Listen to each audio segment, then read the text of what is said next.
বৈষম্যবিরোধী ছাত্র আন্দোলন এবং বিপ্লবী যে ছাত্র নাগরিক তাদের নেতৃত্বে কিন্তু এই অভ্যুত্থানটি ঘটেছে। ফলে জনগণ তাদের নেতৃত্বে মাঠে নেমে এসেছিল, তাদের নেতৃত্বে জীবন দিয়ে, তাদের আহ্বানে জীবন দিয়েছিল। তাদের সাথে তাদের যে প্রস্তাবনা, সেই প্রস্তাবনার প্রতি কিন্তু দেশের মানুষের শতভাগ আস্থা রয়েছে। বিরোধী দল সহ সকল পক্ষকে আমরা আহ্বান জানাবো যে তারাও এই যে বিপ্লবী ছাত্র নাগরিক তাদের প্রতি যাতে সেই আস্থাটা রাখে। কারণ যদি এখানে কোনো ধরনের চক্রান্ত বা পরিকল্পনায় অংশ নেয় এই ফ্যাসিস্ট রেজিম শেখ হাসিনাকে সরিয়ে তার কোনো বি টিমকে বসাতে চায় এবং সেক্ষেত্রে যদি কোনো রাজনৈতিক দল বা পক্ষ অংশগ্রহণ করে, সেক্ষেত্রে কিন্তু বাংলাদেশের জনগণ তাকে গ্রহণ করবে না, প্রত্যাখ্যান করবে। এখানে আমরা বলতে চাই আন্দোলনের যারা মূল সমন্বয়কারী যে জায়গাগুলোকে আপনারা হয়তো চেনেন, তারা সবাই এখানে উপস্থিত আছে। আমরা কিন্তু ফ্যাসিবাদী ব্যবস্থার বিলোপ চেয়েছি। বঙ্গভবনে যে রাষ্ট্রপতি থাকেন তিনি ফ্যাসিবাদী ব্যবস্থার একটা অংশ। আমাদের সাথে কোনো আলোচনা ব্যতি রেখে তিন সমন্বয়ক সেখানে গিয়েছেন।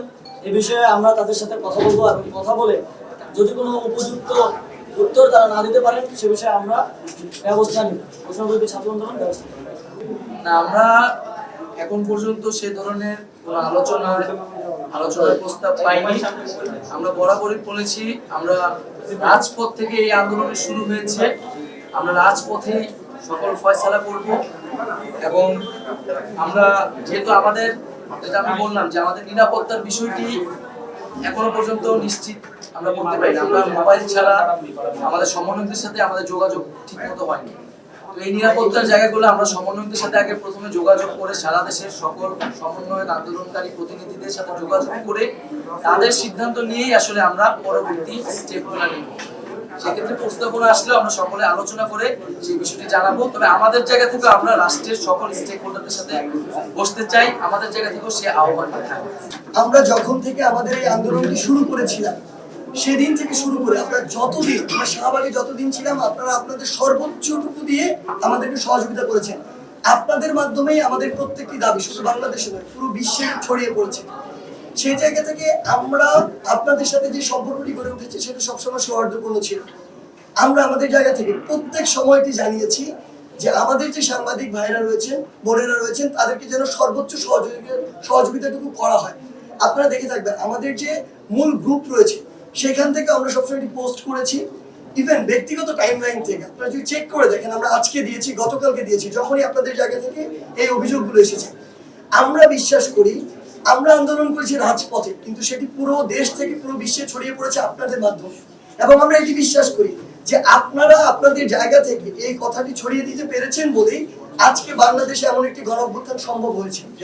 সেই জায়গা থেকে আমাদের কথা হচ্ছে যে আমরা অবশ্যই যা হয়েছে এটা কোনোদিন সমর্থন করি না, এবং এটার জন্য যেভাবে উপযুক্ত ব্যবস্থা গ্রহণ করা প্রয়োজন আমরা আমাদের জায়গা থেকে সর্বোচ্চটুকু দিয়ে সেটি করব।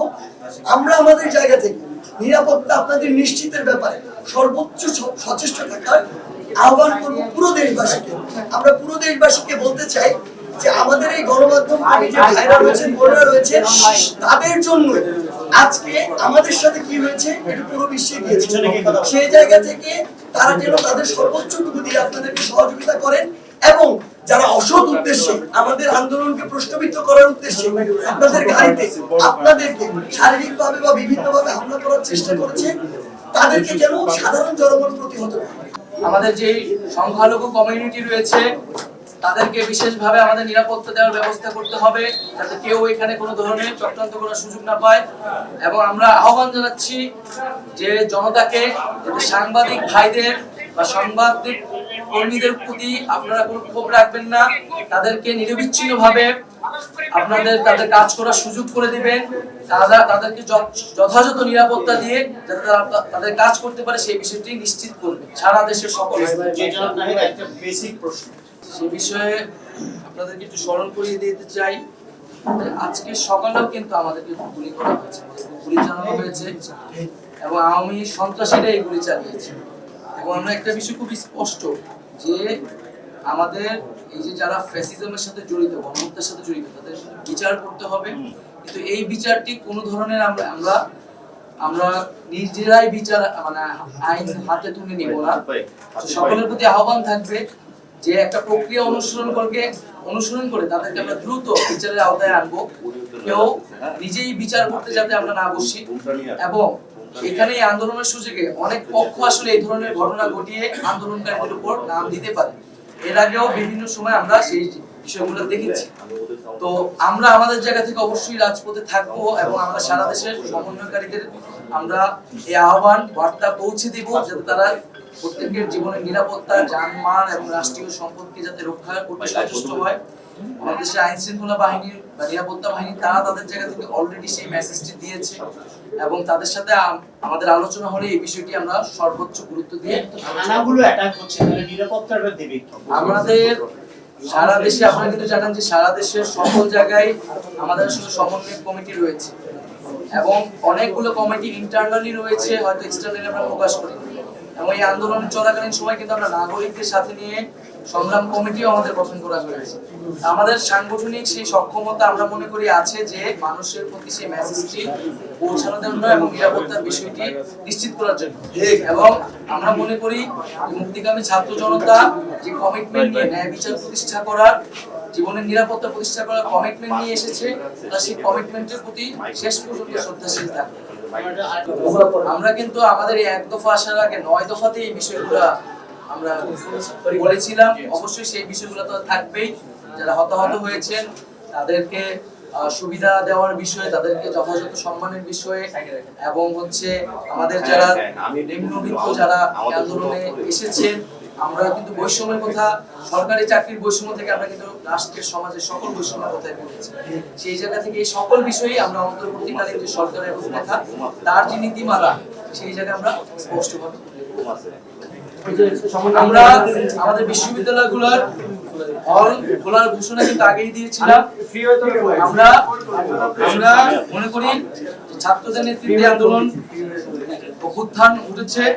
ছাত্ররা এই মুহূর্ত থেকে প্রত্যেকটি ক্যাম্পাসে হলে গিয়ে প্রবেশ করবে এবং বিশ্ববিদ্যালয়ে নিজেদের অবস্থান রাখবে। এবং আমাদের যে লিয়াজু কমিটিটি, সেটি আমাদের শ্রদ্ধেয় বড় ভাই এবং আমাদের ঢাকা বিশ্ববিদ্যালয়ের আইন বিভাগের শিক্ষার্থী মাহফুজ আব্দুল্লাহ, তার সমন্বয়ে রাতের মধ্যে একটি লিয়াজু কমিটি আমরা ঘোষণা করব, যারা সকল পক্ষের সাথে আলোচনা করবে। এবং আমরা সারা দেশের মানুষের প্রতি, মুক্তিকামী ছাত্র জনতার প্রতি আবারও আহ্বান জানাচ্ছি, আপনারা শান্তিপূর্ণভাবে অবস্থান করুন। আমাদের বিজয়ের প্রথম ধাপ পূর্ণ হয়েছে, দ্বিতীয় ধাপও আমরা পূর্ণ করব। সেজন্য শান্তিপূর্ণভাবে, সচেতনভাবে আমাদেরকে অবস্থান রাখতে হবে। জীবনের নিরাপত্তা, রাষ্ট্রীয় সম্পদ রক্ষা করার দায়িত্ব এখন আমাদের। এই সারা দেশের মানুষকে আবারও আহ্বান জানাচ্ছি, আপনারা শান্তিপূর্ণভাবে, অহিংসভাবে অবস্থান নিন এবং আমাদের দেশ গঠনের জন্য প্রস্তুত। বিশ্ববিদ্যালয়ে যে বৈধ শিক্ষার্থী সেই বিশ্ববিদ্যালয়ে হলে থাকার এখতিয়ার রাখে, সেক্ষেত্রে সে কি দল মত এটি আসলে বিবেচনার বিষয় না। এবং আমরা বারবারই বলছি, বিশ্ববিদ্যালয়ের সিটগুলো দেবে প্রশাসন, কোনো রাজনৈতিক দলের নিয়ন্ত্রণে, দখলদারিত্বে কোনো হল আর এই বাংলাদেশে থাকবে।